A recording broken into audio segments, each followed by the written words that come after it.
పేరైతే వాళ్ళకి చేపలు పట్టే జాలర్లు, కానీ చేపలు పట్టలేదు మాట. రాత్రి అంతా కష్టపడ్డారండి. రాత్రి అయితే చేపలు పడతాయి అనుకుని సముద్రానికి వెళ్ళారు, కానీ తెల్లారు వచ్చేసినప్పటికీ వట్టి వాళ్ళతోనే వచ్చారు. అప్పుడు యేసుప్రభు అంటున్నాడు, మీరు జాలర్లు చేపలు పట్టలేకపోతే ఇంకెందుకు జాలర్లుగా ఉండడం, అంతే కదా.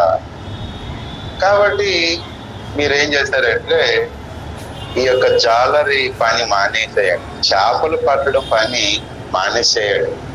మరి ఈ పని మానేస్తే మాకు పోషణ ఎలాగా, మాకు డబ్బులు ఎలాగా, మాకు మరి ఫ్యామిలీ ఎలాగా గడుస్తుంది అంటే ఏసే అంటున్నాడు, నేను అంతకంటే గొప్ప వ్యక్తిగా మిమ్మల్ని మార్చేస్తాను అన్నాడు. నాకు దేవునికి స్తోత్రం. ఫిషర్ మ్యాన్ కంటే ఇంకా గ్రేట్ మ్యాన్ గా మిమ్మల్ని నేను చేసేస్తాను. ఫిషర్ మ్యాన్ అనేది అది చెప్పుకోవడానికి బాగుంటుందా? మీకు జాబ్ ఏమో ఫిష్ చేపలు పట్టుకోవడానికి ఒకరు జాబ్ ఇస్తాను రమ్మంటే వెళ్తారా? వెళ్ళరా? చెప్పండి, వెళ్తారా? లేడీస్ అసలు ఎప్పుడైనా లేడీస్ చేపలు పట్టడానికి వెళ్ళి ఉంటారా? ఒకవేళ వాళ్ళకి చూడు చెరువు దగ్గర అలా కాసుకొని ఉంటారు, చేప పడతారు కదా, దాన్ని ఏమంటారు, గాలం. అలా చెరువు దగ్గర ఉండే గాలం కర్ర పట్టుకుని అలా ఉండమంటుంటారు ఏమో, కానీ సముద్రంలోనికి నదుల్లోనికి లేడీస్ చేపలు పట్టడానికి వెళ్ళి రావడం మనం చూసామా? మనం వినలేదు కదా అసలు. చేపలు పట్టడం అంటే మగోళ్ళు చేసే పనే, కానీ ఆ మగోళ్ళు చేసే పనే కానీ మగోళ్ళు చేయలేకపోయారు. మీకు ఎవరికైనా వాంటెడ్ అని చెప్పి మీకు జాబ్ ఆపర్చునిటీ ఇస్తున్నాము, మా దగ్గర 100 జాబ్స్ ఉన్నాయి, ఎటువంటి క్యాష్ కానీ ఫీజు కానీ కట్టక్కర్లేదు, మీకు జాబ్ ఫ్రీ అనేసి అంటే అబ్బో బాబోయ్ అనుకుని వెళ్తే, ఎందుకేంటంటే మీరు ఫిషర్ మ్యాన్ గా ఉండాలి, మీరేమో చేపలు పడడానికి రండి అంటే వెంటనే ఏం చేస్తారు? డీమార్ట్లోనైనా జాబ్ చేస్తామేమో కానీ కదా. డీమార్ట్కి వెళ్ళారా మీరు? డీమార్ట్ లో వాళ్ళు కూడా వాంటెడ్ గర్ల్స్, వాంటెడ్ బాయ్స్ అని పెడతారు కదా బోర్డు. అలాగే డీమార్ట్ లోనైనా 10,000కి జాబ్ చేస్తామేమో కానీ నేను ఫిషర్ మ్యాన్ గా ఉండడానికి మాత్రం అసలు మాట రావట్లేదు. ఇప్పుడే మీరు మాట రావలేదంటే ఫిషర్ మ్యాన్ గా ఉండడానికి వెళ్తారా?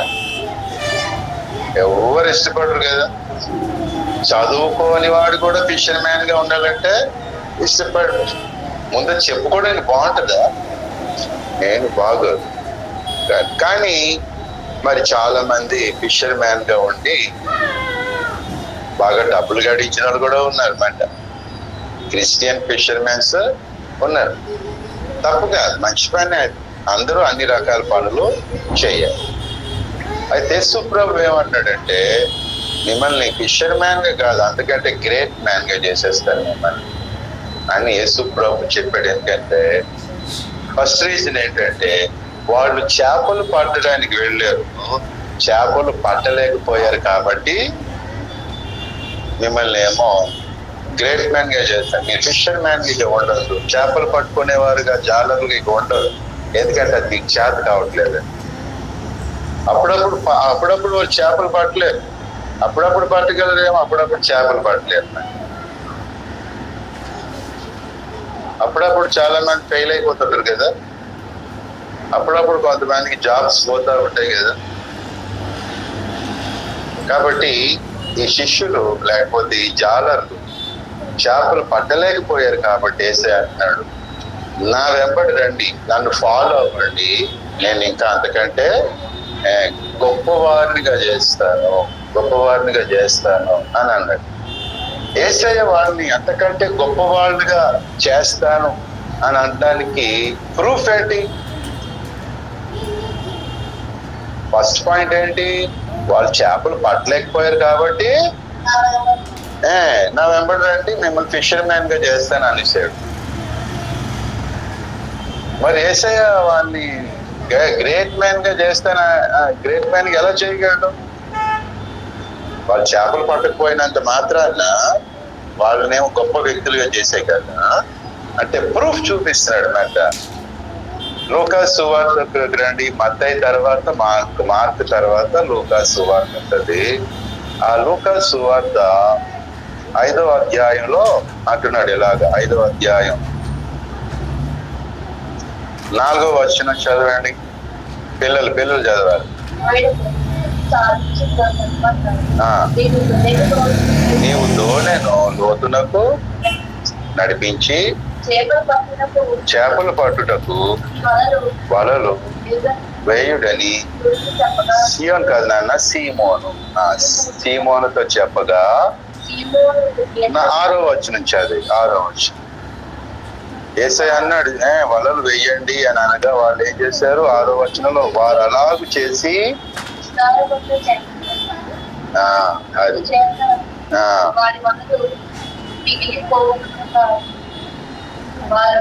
చాలు యేసు ప్రభు అని చెప్పారు మీరు వలలు వేయండి ఇప్పుడు అని. అదే టైం అంటే మార్నింగ్ టైం అంట. చేపలు ఎప్పుడు పడతాయి మీకు తెలుసా? చేపలు ఎక్కువగా రాత్రిపూట వలలు చిక్కుపోతాయి మాట. ఎప్పుడైతే పైనుంచి ఎండ తగులుతూ ఉంటుందో ఆ ఎండ తగిలినప్పుడు పైన ఉండవు, లోపలికి పోతాయి మాట. ఆ ఎండ వెలుగు లేకపోయినప్పుడు మీదకి వస్తాయి మాట. అందుకే చాలా మంది ఏం చేస్తారంటే రాత్రులు చేపలు పట్టడానికి వెళ్తా ఉంటారు. యేసు ప్రభు ఏమో మార్నింగ్ చెప్తున్నాడు మీరు ఇప్పుడు మార్నింగ్ అయినా మీరు చేపలు పట్టడానికి దొరుకుతాయి అన్నమాట. వాళ్ళకి ఆశ్చర్యం వేసింది. అప్పటికి యేసు ప్రభు ఎవరో తెలియదు. ఈ జాలర్లకి కొత్త మాట ఆ రోజే పరిచయం అయ్యండి.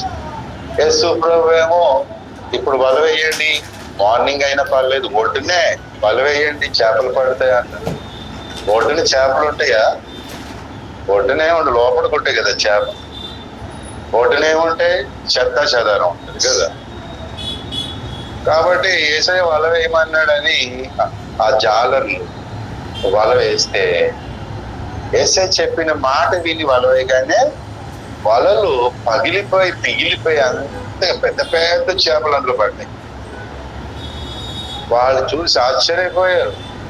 అయ్యో బాబోయ్ ఈయనకేదో ఫిషర్ మ్యాన్ కి ఎక్స్పర్ట్ ఉన్నట్టున్నది, ఇందులో చాలా గొప్పోడులాగా ఉన్నాడు చేపలు పట్టడంలో. అంటే ఆయనకేం చేపలు పట్టడం రాదు, యేసు ప్రభు చేపలు పట్టడం రాదు. కానీ చెప్పాడు అంటే ఇక్కడ వల్ల వాళ్ళు చేపలు పడితే అన్నాడు. మూడు చేపలు దొరికి ఆశ్చర్యపోయారు. కాబట్టి ఇది ప్రూఫ్ మాట. వాళ్ళకేమో ఎక్స్పీరియన్స్ ఉంది, ఎన్నో రోజుల నుంచి పట్టలేకపోయారు చేప. యేసు ప్రభు ఎక్స్పీరియన్స్ అసలు లేదు. యేసు ప్రభు చిన్నప్పటి నుంచి ఏం వర్క్ చేసేవాడు అంటే కార్పెంటర్ వర్క్ చేసేవాడు మాట. వడ్రంగి పని, చెక్కలు అన్ని కూడా జాగ్రత్తగా మరి స్మూత్ గా చేసి ఒక లెవెల్ గా చేసి కుర్చీలు, మంచాలు, టేబుల్స్ ఇవన్నీ చేయడం యేసు ప్రభుకు తెలుసు, కార్పెంటర్. కానీ కార్పెంటర్ అయినటువంటి యేసు ప్రభు మరి ఈ జాలర్లకి ఏం చెప్తున్నాడు? ఆ జాలర్లకి వల వేయండి అనగానే వల వేస్తే చేపలు పడ్డాయి. అదేంటది? అది ఎలా పడ్డాయి అంటే యేసు ప్రభుకి తెలుసు.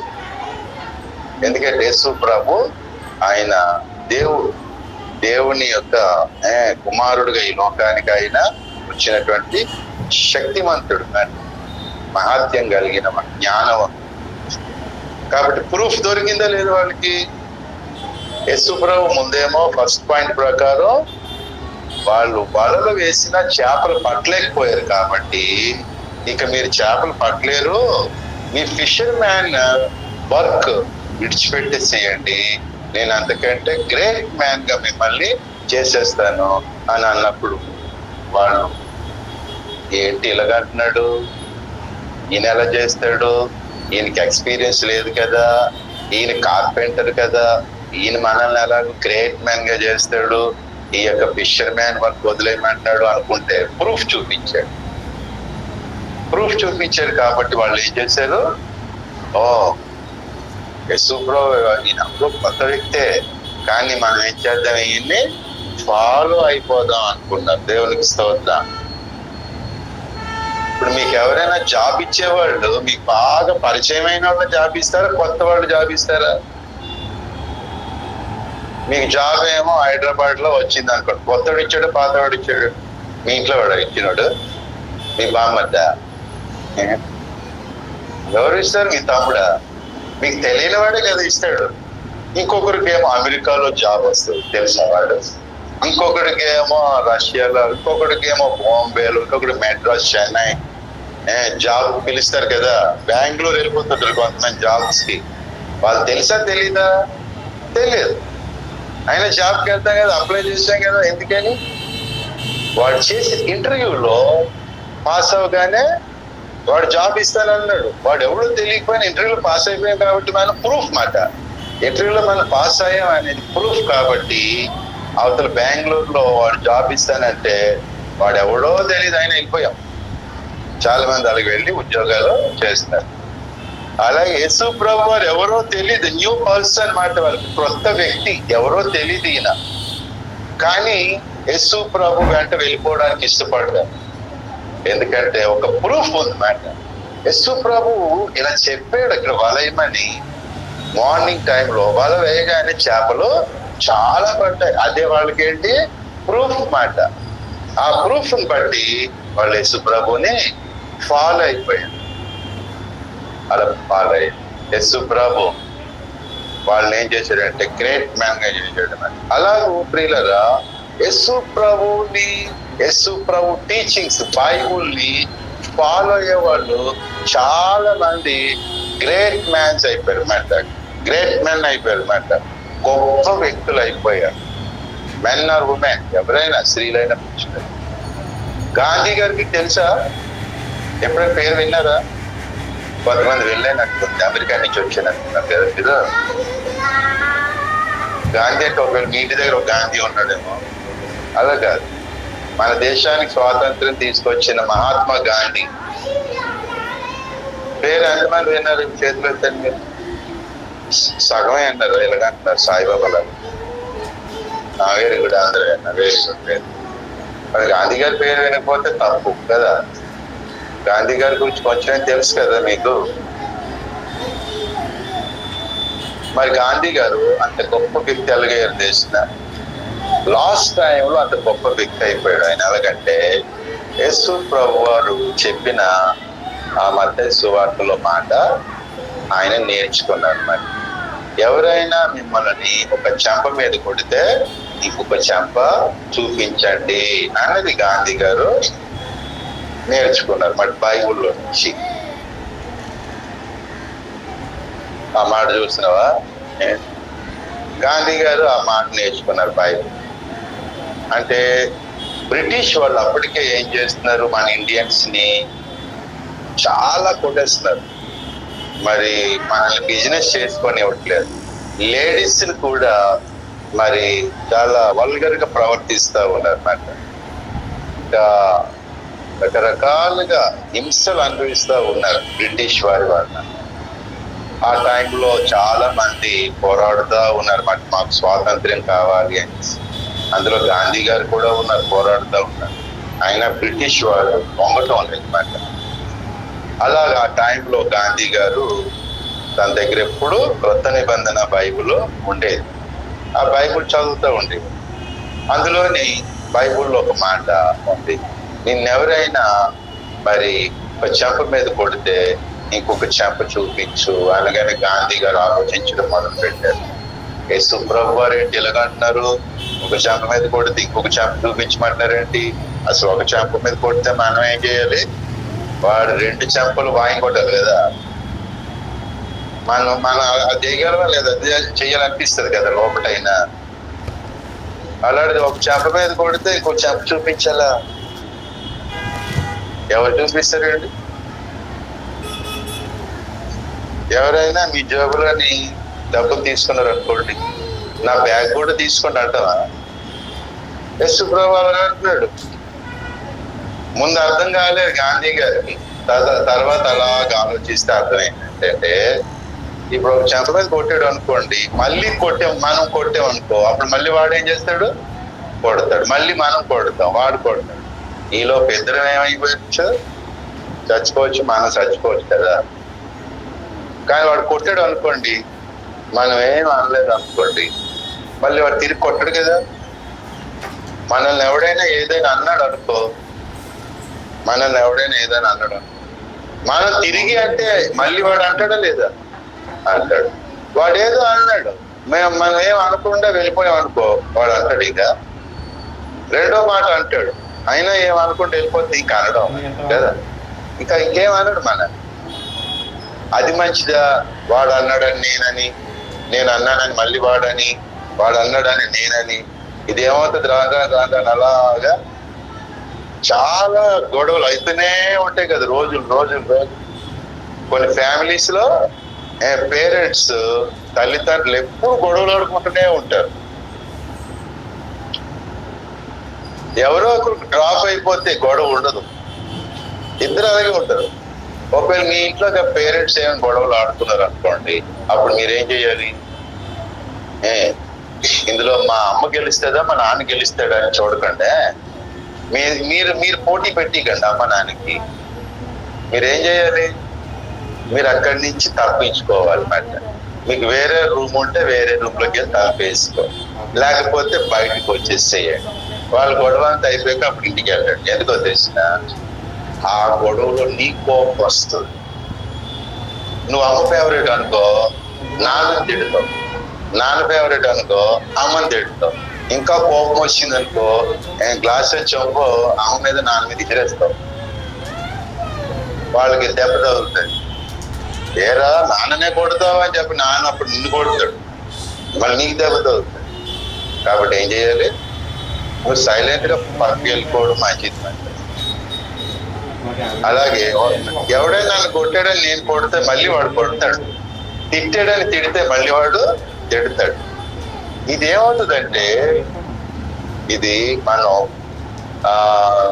కర్రలు ముట్టించి దానికి పెట్రోల్ వేసినట్టు ఉంటది. మనకి ఆరిపోతున్నటువంటి నిప్పుకి పెట్రోల్ వేస్తే ఇంకెక్కువ అవుతుందా, అయిపోతుంది. పెట్రోల్ లేకపోతే ఆరిపోతుంది. కాబట్టి ఈ విషయాన్ని గాంధీ గారు గ్రహించారు అన్నమాట. ఎవరైనా కొడితే మనం సైలెంట్ అయిపోతే అక్కడతో డ్రాప్ అయిపోతుంది గొడవ, లేకపోతే పెరిగిపోతుంది. ఈ స్వాతంత్ర్య పోరాటం అనేది ఇంకా పెరిగిపోతూనే ఉన్నది, మనుషులు చచ్చిపోతూనే ఉన్నారు. ఇంకా 200 years పోరాడేందుకు స్వాతంత్రం రావట్లేదు అంట. ఇంకెప్పుడు వస్తుంది? బ్రిటిష్ వాళ్ళ దగ్గరేమో గన్స్ ఉన్నాయి, మన వాళ్ళ దగ్గరేమో కత్తులు కర్రలు ఉన్నాయి. ఎవరు గెలుస్తారు గోపి? గన్స్ ఉన్న వాళ్ళు గెలుస్తారా, కర్రలు ఉన్న వాళ్ళు గెలుస్తారా? గన్స్ ఉన్న వాళ్ళు గెలుస్తారు కదా. గన్స్ ఉంటే దూరం నుంచి కాల్ చేయవచ్చు, కత్తి కర్ర అనుకో దగ్గరికి రావాలి కదా. బ్రిటిష్ వాళ్ళ చేతుల్లో ఓడిపోతున్నారు మనవాడు. అల్లూరు సీతారామరాజు అలాగే చనిపోయాడు. భగత్ సింగ్ యవనస్తుడు 29 yearsకే 29th లోనే 29 సంవత్సరాలకే చనిపోయాడు. భగత్ సింగ్ చనిపోయాడు. చాలా మంది యవ్వనంలోనే ఫ్రీడమ్ ఫైటర్స్ కూడా చచ్చిపోయారు. బ్రిటిష్ కాదు చంపేస్తున్నారు. గాంధీ గారు చూశారు ఇలాగైతే మన దేశంలో అందరూ చచ్చిపోతారని. బైబుల్ చదువుతూ ఉంటే ఆయనకి ఒక చెంప మీద కొడితే ఇంకో చెంప చూపించాలి వాక్యం దొరకగానే అప్పుడు అర్థమైంది, మనం పోరాడితే మనకు స్వాతంత్రం రాదు. అనగా మనం ఫైట్ చేస్తే, వాళ్ళ మీద తిరగబడి కొట్టడానికి పూనుకుంటే మనకి ఎప్పటికీ ఇండిపెండెన్స్ రాదు. మనం ఏం చేద్దాం, మనం పోరాటం ఎలా ఉండాలంటే, మనం వాళ్ళని కొట్టకుండా తిట్టకుండా మనం సైలెంట్ అయిపోతాం అన్నప్పుడు చాలా మంది ముందు గాంధీ గారితో ఎక్కిపించలేదు. నాకు తర్వాత అర్థమైంది. అప్పుడు గాంధీ గారు ఏమో భోజనం చేయకుండా ఆయన నీళ్లే తాగుతూ అలాగా గడిపేశారు అన్నమాట. నిరాహార దీక్ష చేశారు. అలా చాలా మంది చేశారు, చాలా ఏరియాల్లో చేశారు. బ్రిటిషర్ కొడుతూనే వీళ్ళు ఏం అంతం లేదు అన్నమాట. వాళ్ళు కూడా కొట్టడం మానేశారు. ఆ తర్వాత మనకి ఇండిపెండెన్స్ అనేది వచ్చేసింది. అప్పుడు గాంధీ గ్రేట్. ఇప్పటికీ గాంధీ ఏంటి, గ్రేటే కదా. గ్రేట్ మ్యాన్ ఎలాగైపోయాడు గాంధీ అంటే యేసు ప్రభు చెప్పిన ఈ మాటను బట్టి, చూసారా? లేకపోతే ఇంకా ఫైటింగ్లు చేసుకునే ఉన్న చచ్చిపోయే ఉన్నమాట అందరికి. ఇప్పటికీ బ్రిటిష్ వాళ్ళే మనల్ని ఏళ్ళి ఉండొచ్చు, మరి రూల్ చేయొచ్చు. కాబట్టి గాంధీ ఒక గొప్ప వ్యక్తి అవడానికి కారణం యేసు ప్రభు వారి సూత్రాన్ని ఫాలో అయ్యాడు. అలాగే చాలా మంది మరి మీకు ఎడిసన్ గురించి తెలుసా? ఎడిషనల్ పేపర్ కాదు, ఎడిషన్. థామస్ ఆల్వా ఎడిసన్ అంటారు కదా, పొరపాటున హల్వా అనుకోకండి. ఆయన బల్బ్ కనుక్కున్నారు కదా. ఇప్పుడు బల్బ్ లేకపోతే మనకు నష్టమా? నష్టం లేదా? నష్టమే కదా. ఎలా చదువుకుంటా? క్యాండిల్స్ ఎన్ని పెడతామని, ఇన్ని లైట్స్ ఉంటేనే దొంగలు ఎక్కువైపోయారు. లైట్స్ లేకపోతే ఇక పాములు వచ్చి ఇవి వచ్చి అవి వచ్చి చంపేస్తాయి. లైట్స్ అనేవి అంత అవసరం మనకి కదా. ఫస్ట్ లైట్ బల్బ్ కనుక్కున్నవాడు ఎడిసన్ కదా. ఆ ఎడిసన్ కి బల్బ్ కనుక్కోవాలని ఆలోచన బైబుల్ చదివితానికి వచ్చిందంట. కీర్తన గ్రంథంలో ఉంటది, 27వ కీర్తన 1వ వచనం చూడండి.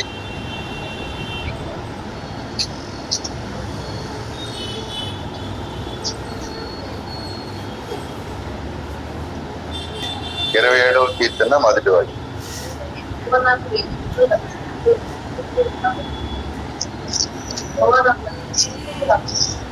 చాలు. మొదటి మాట ఏంటన్నా మళ్ళీ గట్టి చదవండి. లేడీ గర్ల్స్ నుంచి చదవండి ఒకరు.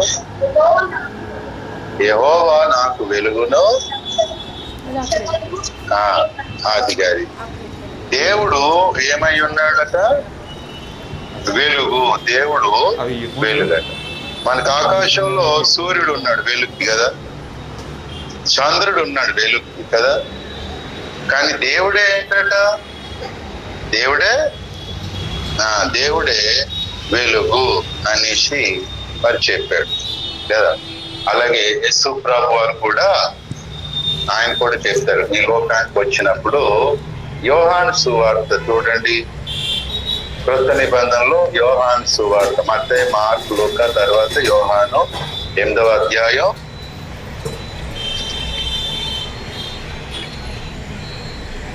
8వ అధ్యాయంలో యేసు ప్రభు ఇలా అంటున్నారు.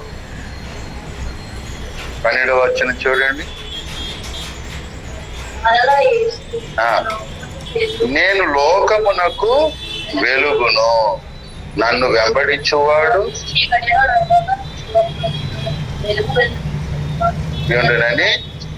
సరే, యేసు ప్రభు అంటారు నేను ఈ లోకానికి నేనే వెలుగు అన్నాడు. ఫిజికల్ గా ఈ లోకానికి వెలుగిచ్చేది సూర్యుడు కదా, చంద్రుడు కదా. కానీ యేసు ప్రభు ఏమంటున్నారు? లోకానికి నేను వెలుగు అంటే ఇదేమో భౌతికమైన వెలుగు, ఇది మనకు ఆధ్యాత్మికమైన జ్ఞాన వెలుగు యేసు ప్రభు అన్నమాట. యేసు ప్రభు ఎవరు? జ్ఞాన వెలుగు అన్నమాట. జ్ఞాన వెలుగు, లైట్ ఆఫ్ విజ్డమ్. కాబట్టి ఇప్పుడు ఈ వెలుగున్న మనకి జ్ఞానము అనే వెలుగు లేకపోతే మంచిదా చెడ్డదా? చెడ్డదే కదా. ఈ వెలుగు ఉన్నది కానీ మనకు జ్ఞానం లేదు అనుకోండి, ఈ వెలుగున్నా మనం బ్రతకగలమా? అట్నుంచి ఒక వెలుగుబండి వస్తుంది, ఇప్పుడు తప్పించుకోవాలి. నేను జ్ఞానం ఉంటే తప్పించుకుంటావా లేదా? నా చిన్నప్పుడు ఒక స్టోరీ చదివాను. అంటే ఇద్దరు ఫ్రెండ్స్ ఉన్నారు, మీరు మీరే ఉంటారేమో. ఇద్దరు ఫ్రెండ్స్ ఉన్నారు. ఇద్దరు ఫ్రెండ్స్ ఒకసారి అడవిలోంచి వెళ్ళిపోతున్నారు. వాళ్ళ పల్లెటూరు మాట. అడవి దాటి వెళ్ళాలి అన్నమాట. అడవిలోంచి అలా వెళ్తున్నారు. ఊరు దగ్గరలో ఇంకొందనగా ఒక వెలుగుబండి ఏమో నాకు వచ్చేస్తా ఉంది. చాలా బలంగా ఉంది అది. చూస్తే వీళ్ళిద్దరు తినేసేటట్టుగా ఉంది, అంత పెద్దగా ఉంటుందంట. అప్పుడు ఇద్దరు ఫ్రెండ్స్ ఆగిపోయారు అక్కడ. ఆగిపోయిన తర్వాత ఫ్రెండ్ ఏమో భయపడి తక్కువని అక్కడ చెట్టు ఎక్కిపోయాడు. మామిడి చెట్టు అంటే పెద్ద చెట్టు ఎక్కిపోయి పైకి ఎక్కిపోయి తోస్తున్నాడు అనమాట. అప్పుడు రెండో వాడు ఏం చేశాడంటే అక్కడే ఉండి పడుకున్నాడు. చెట్టు ఎక్కిపోయిన ఫ్రెండ్ అనుకుంటున్నాడు, వీడికి ఇప్పుడు నిద్రేట్రా, ఎలుగుబంటి వస్తుంది నిద్రేడి అదవా ఇప్పుడు పడుకుంటున్నాడు ఏంటి అనేసి చాలా కోప్పడిపోయి మీద నుంచి ఆ మామిడికాయలు ఇచ్చేస్తాడు వాటి మీద. లేవు చెట్టు ఎక్కువ రా చంపేస్తుంది అది అనేసి వీళ్ళు లేవకుండా అలా ఉంటే వాడు కూడా మామిడికాయలు ఎవరు ఇస్తాడు మానేశాడు. ఎందుకంటే చూసింది అనుకో చెట్టు ఎక్కిపోద్దేమని అలాగా చెట్టాకుల పక్క నుంచి అలాగ ఉన్నాడు. ఎలుగుబంటి అలా వచ్చేసింది, వీడు పడుకున్నాడు, సైలెంట్ పడుకున్నాడు. మరి ఊపిరి కూడా తీయట్లేదు, బిగపెట్టాడు ఊపిరి కానీ అందుకని దానికి తెలిసిపోతుంది కదా వీడు బతుకున్నాడని. అది అలాగా మూతి తీసుకొచ్చి వాడికి వాసన చూస్తా ఉన్నారు. వాసన చూసి ఒక 2 నిమిషాలు వెళ్ళిపోయిందట. అక్కడి నుంచి వెళ్ళిపోయిన తర్వాత ఆ చెట్టు ఎక్కిపోయిన ఫ్రెండ్ ఉన్నాడు కదా, వాడు కిందకి దిగాడు. కిందకి దిగిన తర్వాత ఆ ఎలుగుబంటి నీకేం చెప్పిందిరా అంటున్నాడు. ఆ చెప్పు గోపి అంటే ఎలుగుబంటి ఏదైనా మాట్లాడుతుందా మనతో? జాన్ మాట్లాడుతుందా ఎలుగుబంటి? ఎప్పుడైనా వినలేదు, విన్నానండి మాట్లాడదని. మాట్లాడేవారు మనుషులే కదా, జంతువులు మాట్లాడవు కదా, కామన్ సెన్స్ అది. కాబట్టి వాడు చెట్టు దిగిపోయి నీకేం మాట్లాడింది అది అంతసేపు అయితే నీ చెవి దగ్గర ఏదో చెప్పింది అది చెప్పు నాకు అంటున్నాడు. వీడు ఎలా కాదు ఇప్పుడు బుద్ధి చెప్పాలి వీడికి అని చెప్పి ఈ ఫ్రెండ్ ఏమన్నాడంటే ఫ్రెండ్షిప్ చేస్తే చేసావు కానీ నీ కోసం ప్రాణం ఇచ్చినంత ఫ్రెండ్షిప్ చెయ్యు, అర్థమైనంత ఫ్రెండ్షిప్ చేయక అని చెప్పి వెళ్ళిపోయిందా అన్నాడు. ఎందుకంటే వీడు ఎలుగుబంటి రాగానే ఏం చేశాడు, వదిలేసి చెట్టు ఎక్కిపోయాడు కదా. అంటే ఈ లైఫ్ వీడు చూసుకుంటున్నాడు కానీ నా ఫ్రెండ్ ఏమైపోతాడని వాడికి లేదు. వాడు రియల్ ఫ్రెండేనా, బెస్ట్ ఫ్రెండేనా, వాళ్ళది సరైన ఫ్రెండ్షిప్ అయినా అది? ఎలుగుబంటి మాట్లాడలేదు కానీ వీడే మరే ఫ్రెండ్షిప్ అంటే ప్రాణం ఇవ్వాలి, అంతేగాని పారిపోవడం కాదు. అని వాడి బుద్ధి రావడానికి ఎలుగుబంటి ఎలాగా అన్నాను. కాబట్టి వాడు ఎలాంటి వాడు వెలుగు లాంటి వాడు. మనకి జ్ఞానం ఉంది కదా, వాడికి జ్ఞానం ఉండి ఏం చేశాడు, వీడు ఎలుగుబంటి నుంచి తప్పించుకున్నాడు. అలాగే వీడు ఎలాంటి వాడు తెలిసి వీడి దగ్గర నుంచి తప్పించుకున్నాడు, వాడిని కూడా తప్పించాడు ఎలుగుబంటి దగ్గర. ఆ ఎలుగుబంటిగా చూసింది అనుకోండి వాడిని, అప్పుడు ఆ చెట్టు దిగేంత వరకు అక్కడే ఉంటుంది. ఎలుగుబంటి కూడా చెట్టు ఎక్కుతాయి తెలుసు కదా, పులి సింహము ఇవన్నీ చెట్లు ఎక్కుతాయి అవి కూడా. ఈ ఎలుగుబంటిగా చెట్టు ఎక్కింది అనుకోండి వాడు ఏమైపోతాడు, వాడు చచ్చు. ఎలుగుబంటికి చెట్టు ఎక్కడం తెలిసేట్టు కానీ చెట్టు దిగడం తెలియదు. చాలా మంది చెట్లు ఎక్కిపోతారు కానీ దిగడం తెలియక ఏం తెస్తుంటారు, దాన్ని ఇక్కడ నుంచి కాళ్ళు చేయకపోతున్నారు. అలాగే ఎప్పుడు చేయకండి మీరు. అలాగా మనకి ఈ సన్లైట్ సూర్యుని వెలుగు ఉన్నా మనకి జ్ఞానం అనే వెలుగు లేకపోతే ఏమవుతాం, మనం ఈ లోకంలో బ్రతకలేము. అలా చాలా మంది చచ్చిపోతున్నారా లేదా, జ్ఞానం లేక చచ్చిపోతున్నారు. చాలా మంది చదువుకుంటారు కానీ బ్రతికే జ్ఞానం ఉండక ఏమవుతుంది, ఉద్యోగం రాలేదని, అప్పులు అయిపోయామని, ఫైనాన్షియల్ ప్రాబ్లం అని, ఎవడో ఏదో అన్నాడని, 10th ఫెయిల్ అయిపోయామని చచ్చిపోతూ ఉంటారు. అదేంటది 10th ఫెయిల్ అయిపోయిన వాళ్ళు అందరూ పెద్ద పెద్ద బిజినెస్ చేసిన వాళ్ళు ఉన్నారు దేశం. బాగా చదువుకొని బిజినెస్ ఏం చేయలేదు, మన ఇంటి దగ్గర దుకాణం పెట్టుకుంటాడు. వాడు ఎంత చదివాని అడిగాడు, నేనేమైనా ఇంజనీర్ చదివాను అంటాడా? అదేం ఉండదు. ఏదైనా 2వ క్లాసు 5వ క్లాసే. కానీ వాడితో మనం మాట్లాడలేం. మనం ఎన్నెన్ని వస్తువులు తీసుకున్నా చూడకుండా లెక్క పెట్టి కౌంట్ చేసి ఇంత అంటాడు. మనం క్యాలిక్యులేటర్ ఉపయోగించాలి కానీ వాడు మాత్రం నోటి మాట చూసి దగ్గర ఎంత అయింది అంటాడు మరి. కాబట్టి మరి కండబలం కంటే బుద్ధి బలం గొప్పది కదా. బుద్ధి బలం ఉంటే తప్పించుకోవచ్చు, కండబలం ఉంటే అన్నిసార్లు తప్పించుకోలేము. కాబట్టి యేసు ప్రభువు అన్నాడు, నేను లోకానికి వెలుగు అంటే జ్ఞాన జ్యోతి అని అర్థం, లేదా జ్ఞాన వెలుగు, లేదా అండ్ లైట్ ఆఫ్ విజ్డమ్ అంట. కాబట్టి మనకి సూర్యుని వెలుగు అవసరమా కాదా? జ్ఞాన వెలుగు ఇంకా అవసరం. అందుకు బాగా చదువుకోవాలి, అంతేకాదు బైబుల్ కూడా బాగా చదవాలి. ఇలాగూ ఈ బైబుల్ ఎవరు చదివారంటే ఎడిసన్ మాట చదివారు, థామస్ ఆల్వా ఎడిసన్ మాట. ఎడిసన్ గారు ఒకసారి బైబుల్ చదువుతా ఉంటే, ఆ క్యాండిల్ లైట్ లో చదువుతా ఉంటే, యెహోవా నాకు వెలుగు, దేవుడు నాకు, దేవుడు వెలుగైతే మరి వెలుగు మనం సృష్టించుకోవాలి కదా అని చెప్పి ఏం చేశారంటే, ఆయన వెలుగుని నైట్ టైం లోకానికి ఇవ్వాలి బాబు. కానీ డాన్స్ చేస్తున్నాడు, ఏమి వణుకుతున్నాడు, తెలిస్తుందా? కాబట్టి ఈ పగలేమో వెలుగు ఉంది అక్కడ, రాత్రి ఏమో చంద్రుడి వెలుగు ఉంది, మన ఇంట్లో లైటింగ్ ఉండాలి అని చెప్పి అప్పుడు ఈ బైబుల్ చదివి ఎడిసన్ గారు ఏం చేశారంటే, బల్బు కనుక్కోవడానికి దేవునికి ప్రార్థన చేసి ఆయన బల్బుని కనుక్కొని ఇప్పుడు మనకి ఇంత లైటింగ్ ఇచ్చాడు ఎడిసన్. దేవునికి స్తోత్రం. ఇప్పుడు ఎడిసన్ ఎక్కడో పుట్టారు ఆయన ఇక్కడి వరకు తెలిసిందో లేదు ఎడిసన్ గురించి. ఇప్పుడు ఎడిసన్ గ్రేట్ పర్సనా కాదు? ఎడిసన్ గ్రేట్ పర్సన్ అయ్యాడు. ఎలాగయ్యాడు?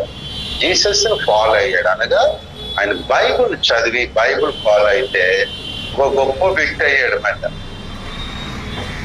చాలా మంది చూడక్కర్లేదా? చాలా మంది కాలేజ్కి వెళ్తా ఉంటారు. అందరూ ఫస్ట్ క్లాస్ వస్తుందా బాబు? వస్తుందా అందరు ఫస్ట్ క్లాస్? ఎందుకు రాదంట? టీచర్ పాల్ట. టీచర్ని అడగండి ఎప్పుడైనా, టీచర్ గారు వాడికి ఫస్ట్ వచ్చింది నాకు ఎందుకు రాలేదంటే ఏమంటాడు? నీ పూర్వజనం కర్మరా అంటాడా? మీ అమ్మ నాన్నల బతుకులు అంతేరా అంటాడా? ఎందుకు రాదంటే చాలా మంది ర్యాగింగ్ చేసేవాళ్ళు ఉంటారు కదా, ర్యాగింగ్ చేసేవాడు. మొబైల్ ఫోన్ స్కూల్లో కాలేజీకి తీసుకురాకూడదని ఏం చేస్తారు? దొంగషాటుకు తీసుకెళ్ళిపోయి దాన్ని అక్కడ ఓపెన్ చేస్తుంటారు. అంటే ఇంటి దగ్గర సరిపోలే టైం, స్కూల్ అయిపోయిన తర్వాత సరిపోలేదు టైం, అక్కడ కూడా ఓపెన్ చేసేస్తాడు, అక్కడ చూసేస్తుంటాడు క్రికెట్ లైవ్. ఏం ఎదున్నావో చూసేస్తున్నట్టున్నారు. ఆ స్కూల్లో కాలేజీలో లైవ్ చూస్తా ఉంటాడు. తర్వాత ఏమో వీళ్ళ లైవ్ కనపడుతుంది పేపర్లో, ఫెయిల్ అయిపోయిన లైవ్ కనపడతా ఉంటుంది. అవునా? బుద్ధిగా చదువుకోవడానికి వెళ్ళాలి కదా స్కూల్కి. మా చిన్నప్పుడు బ్యాక్ బెంచ్ వాళ్ళు అందరూ పేపర్ ఇలా చుట్టం చేసి పిలకలు పెట్టేవారు. అంటే అరే పిలక పంతులు అని. ఆ తర్వాత వాడు ఫెయిల్ అయిపోయాడు. మాట ఈ పిలకలు పెట్టిన వాళ్ళందరూ ఫెయిల్ అయిపోయారు, చదువుకున్నాడు బాగుపడ్డాడు. అలాగే మీరేం చేయాలంటే నేర్చుకోవాలి. మరి ఇక్కడ కూడా వచ్చారు మీరు,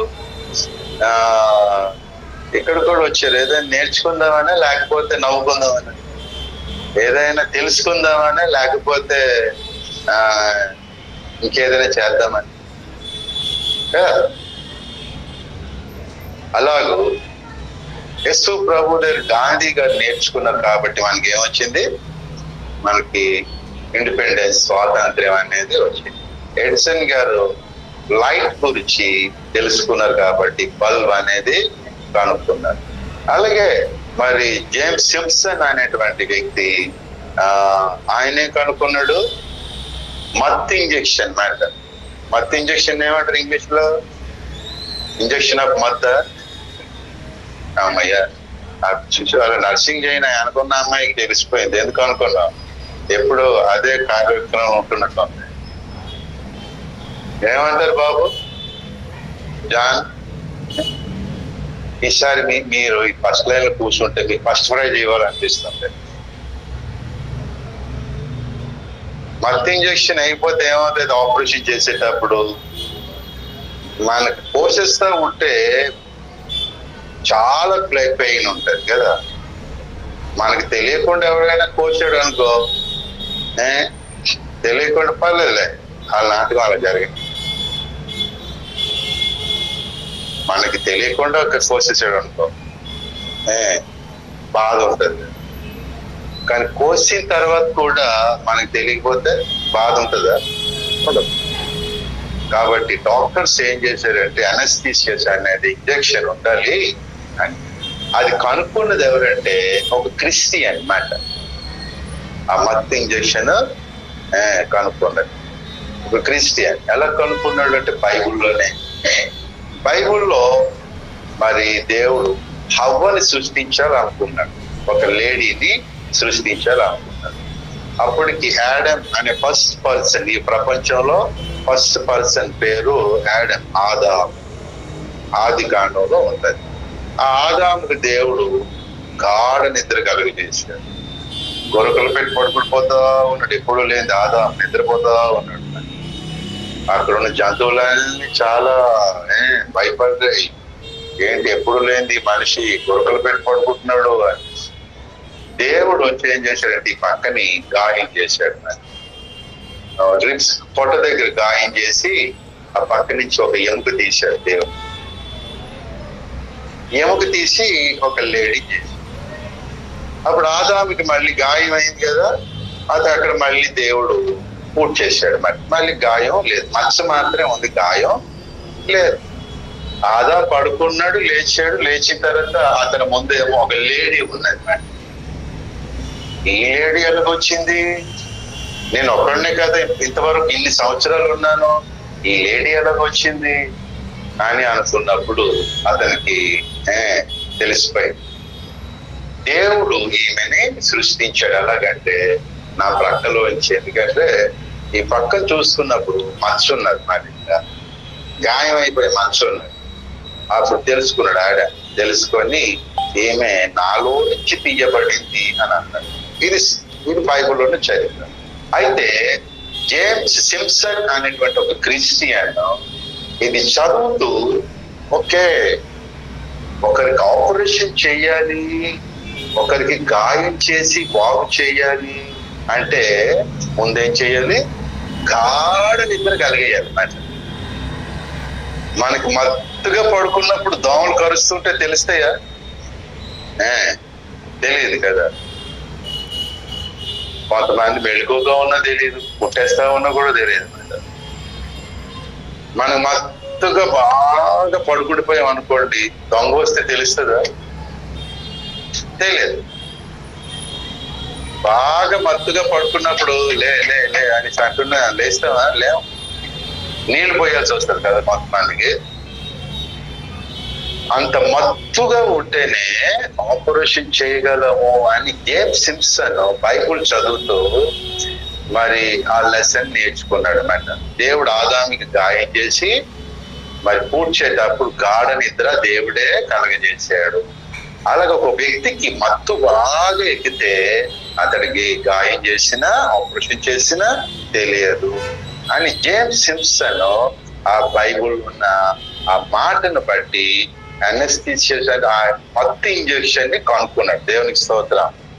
ఒకవేళ మత్తు ఇంజెక్షన్ కనుక్కోకపోతే ఏమయ్యిందా? మత్తు ఇంజెక్షన్ కనుక్కోక ముందట ఒక వ్యక్తికి ఆపరేషన్ చేయాలి, అతని కడుపులో ఏదైనా అయ్యిందంటే చేయాలంటే అటొక నలుగురు ఇటొక నలుగురు చేతులు పట్టుకొని కాళ్ళు పట్టుకొని వాడి యొక్క బాడీని పట్టుకొని గుండెల దగ్గర పట్టుకొని అదిని వాడు ఇటు అటు కదలకుండా చేసి అప్పుడు పోసేసేవారంట.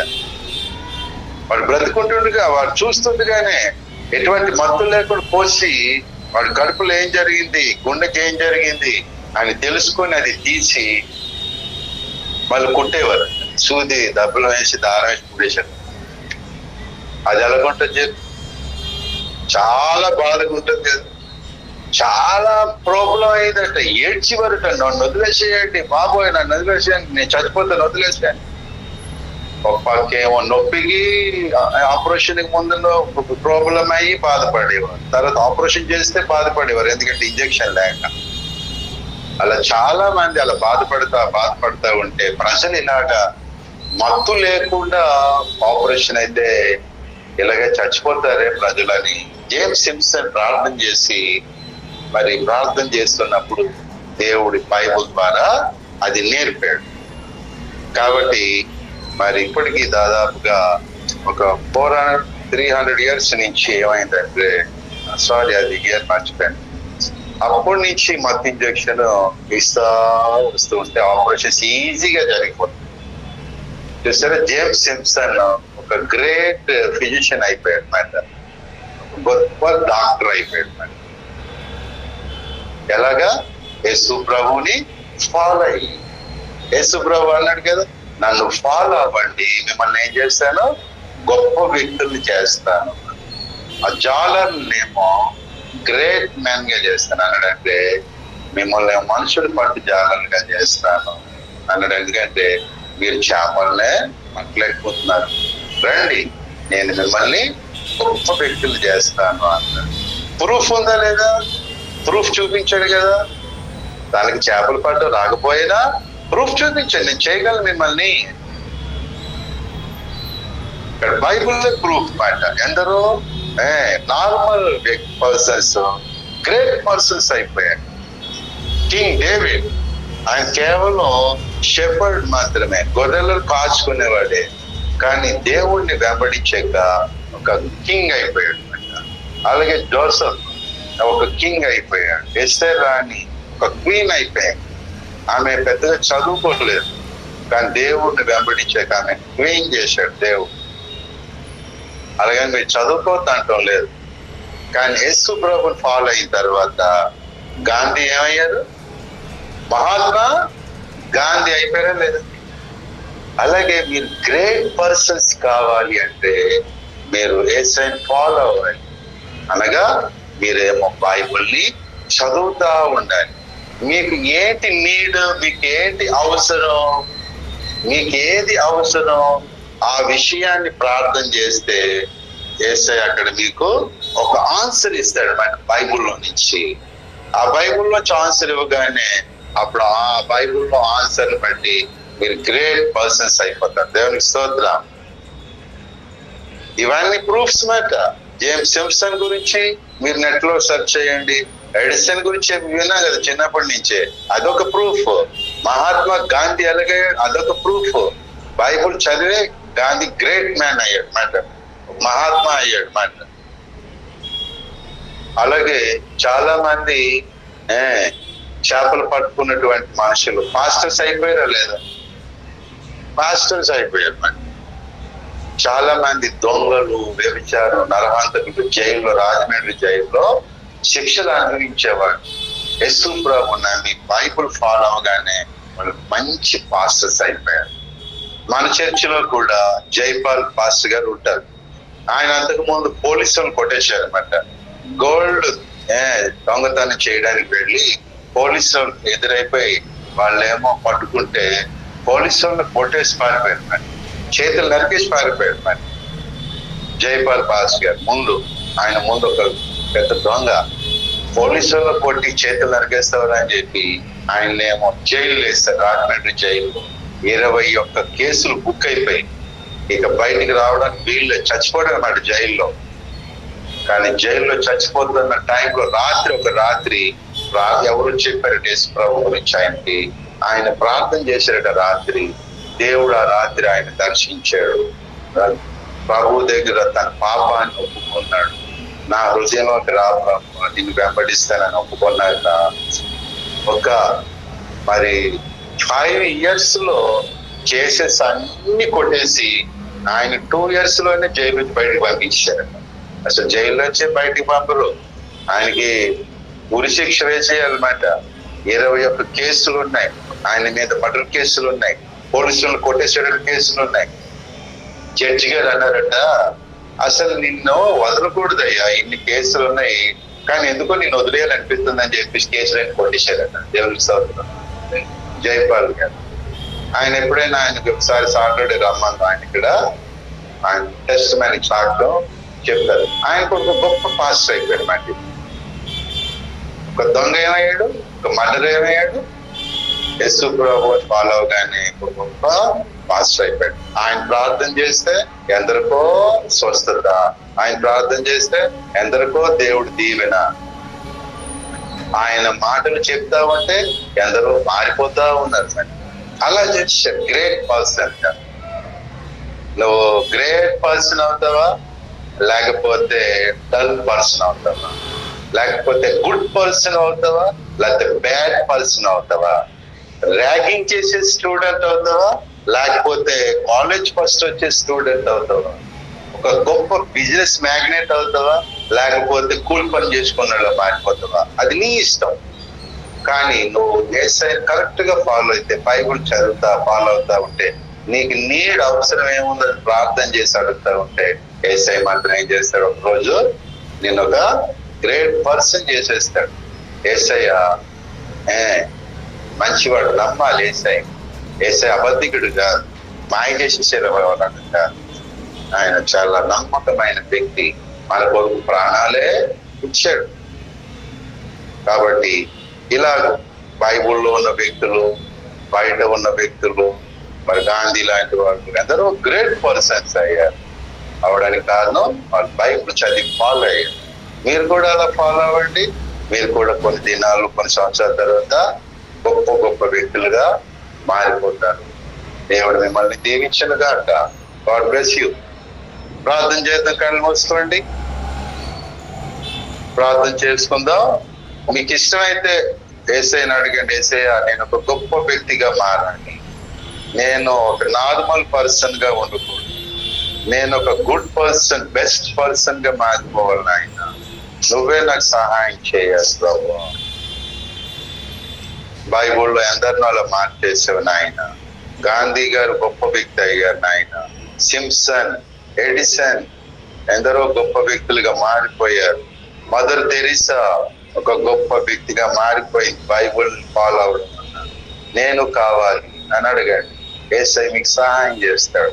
రోజు అడగండి, రోజు ప్రార్థన చేసుకోండి, రోజు ఒక అధ్యాయం అయినా బైబుల్ చదవండి. మీరు స్కూల్ ఫస్ట్ రావాలి, మీరు కాలేజ్ ఫస్ట్ రావాలి, మీకు మంచి ర్యాంక్ రావాలి, మీకు మంచి జాబ్ రావాలి, మీరు సొసైటీలో ఒక మంచి వ్యక్తి అనిపించుకోవాలి మీరు. కాబట్టి యేసయ్య అడుగుతున్నాడు, నీ హృదయం నాకు ఇవ్వు అని. యేసయ్యకి నీ హృదయంలో చోటి, యేసయ్య నా హృదయంలోనికి రండి అని అడగండి. యేసయ్య చాలా గొప్ప వ్యక్తి ఈ విశ్వంలోనే, ప్రపంచంలోనే. ఆయన్ని ఫాలో అవుతే మీరు కూడా గొప్ప వ్యక్తులు అయిపోతారు. యేసయ్య ఒక గొప్ప వ్యక్తి కాబట్టి ఆయన్ని మీ హృదయంలోనికి రమ్మని అడగండి. స్తోత్రములు తండ్రి. ఈ నీ బిడ్డలను మీరు ఎంతగానో ప్రేమించి, వారు గొప్ప వాళ్ళు కావాలి, రకరకాల విషయాల్లో గొప్ప వాళ్ళు కావాలని ఇదేనో మీరు మాట్లాడిన వందనాలు. నీకే స్తోత్రము చెల్లిస్తున్నా. మరి వారిని ప్రభా గొప్పవారిగా చేయటకు నీవు శక్తివంతుడు. అలాగే రుజువు చూపించుకున్నావు, ప్రూఫ్ నాయన చూపించావు. మరి నీ బిడ్డలు వారు తమ హృదయాల్లో నేను చేర్చుకుంటుండగా సహాయం చేయండి. వారు డైలీ చిన్న ప్రేయర్ అయినా చేసుకోవడానికి, డైలీ 1 చాప్టర్ అయినా బైబిల్ చదవడానికి సహాయం చేయండి. వారిని ఆశీర్వదించండి. లోకములో ఎందరో యవనస్తులు పాడైపోతూ ఉన్నారు, లోకములో ఎందరో యవనస్తులు చెడిపోతూ ఉన్నారు ప్రభా. ఎందరో ప్రభా దొంగలుగా, నరహంతకులుగా మారిపోతున్నారు. ఎందరో మరి డ్రగ్ ఎడిక్ట్స్ గా మారిపోతున్నారు ప్రభా. మత్తు మందులు నాయన తీసుకొని పాడైపోతున్నారు ప్రభా, చెడిపోతున్నారు. చాలా మంది తల్లిదండ్రులకు నాయన చెడ్డ వ్యక్తులుగా మారిపోతున్నారు. ఈ నీ పిల్లలు అలా మారకూడదు నాయన, మంచి వ్యక్తులుగా జీవించాలి నాయన. నీవే సహాయం చేసి ఈ వాక్యాన్ని వారిలో ఫలింప చేసి మీరే మహిమ పొందమని, వారు చదువుతున్న చదువుల్లో వారి పేరెంట్స్ ని ప్రభా అందరినీ దీవించి రక్షించి అన్ని విషయాల్లో మీరు సహాయం చేయమని, ఇంకా ఎగ్జామ్స్ ఎవరెవరికి ఉన్నాయో ఆ ఎగ్జామ్స్ విషయంలో వారికి సహాయం చేయాలి. మీరే మహిమ పొందమని మా ప్రభువైన యేసుక్రీస్తు నామమున ప్రార్థిస్తున్నాం తండ్రి. ఆమేన్. మన తండ్రి అయిన దేవుని పరిశుద్ధమైన ప్రేమ, మన ప్రభువైన యేసుక్రీస్తు వారి శాశ్వత కృప, పరిశుద్ధాత్మ దేవుని దివ్య మనోహర సహవాసము ఇప్పుడు ఎల్లప్పుడు సదాకాలము తోడైండును గాక. ఆమేన్. God bless you. రైట్.